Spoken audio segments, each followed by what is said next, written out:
ইসলামের একজন নগণ্য কর্মী হিসেবে আমি নিজেকে ধন্য মনে করি, আল্লাহর শুকরিয়া আদায় করি।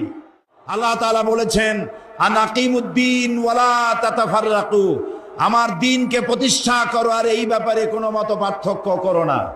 জামাত ইসলামী বিগত অর্ধ শতাব্দী পূর্বে এই উর্বর জমিনে তাওহীদের বীজ বপন করেছিল।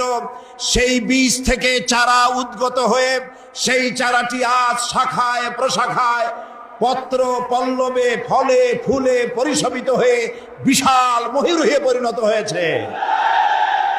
এই জামাত ইসলামের একজন নগণ্য কর্মী হিসেবে আমি নিজেকে ধন্য মনে করি, আল্লাহর শুকরিয়া আদায় করি।